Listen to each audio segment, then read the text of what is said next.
ભરૂચના city centre mall ખાતે game ઝોનમાં આગ લાગવાનો બનાવ બનતા દોડધામ, અંતે મોકડ્રીલ જાહેર કરાઈ।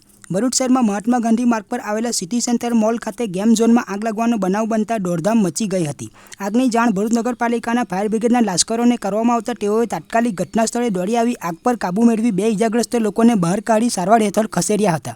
જોકે તંત્ર દ્વારા આ એક મોકડ્રીલ જાહેર કરાઈ હતી। રાજકોટમાં ગેમ ઝોનમાં બનેલી ગોઝારી ઘટના બાદ સમગ્ર રાજ્યમાં ફાયરને લઈને સતર્કતા આવી ગઈ છે।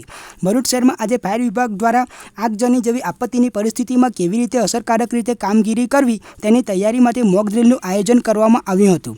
જેમાં ભરૂચ શહેરના મહાત્મા ગાંધી માર્ગ પર આવેલા સિટી સેન્ટર મોલમાં આવેલા ગેમ ઝોનમાં મોક ડ્રીલ દરમિયાન આગ લાગવાની કાલ્પનિક પરિસ્થિતિ સર્જી હતી, જેની જાણ ભરૂચ નગરપાલિકાના ફાયર બ્રિગેડના લાશ્કરોને કરવામાં આવી હતી।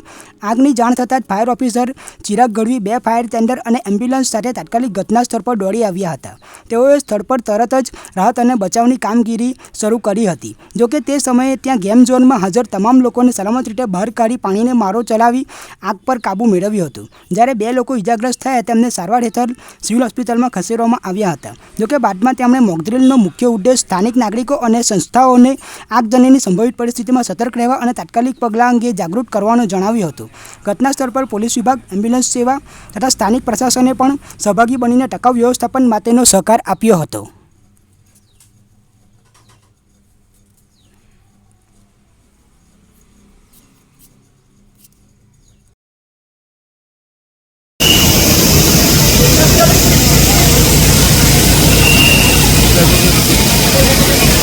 आज रोज भरूच शहर में सिटी सेंटर कॉम्प्लेक्स में बीजा माळ पर गेम झोन बहार आग लगवानो बनाव बन्यो छे तेवुं कंट्रोल रूम पर माहिती मळी हती। जेना भागरूपे भरूच फायर ब्रिगेड द्वारा एक वॉटर बाउजर, एक रेस्क्यू टेंडर सहित घटना स्थळे आवी जोता अहींया गेम झोन में 50 जेटला लोकोने सही सलामत रीते बहार काढवामां आव्या हता। તેમજ 2 કેઝ્યુલિટી ધ્યાને આવતા તેઓને તાત્કાલિક સારવાર અર્થે ખસેડવામાં આવે છે। આ સંપૂર્ણ ઘટનાને અમે મોકડ્રીલ જાહેર કરીએ છીએ।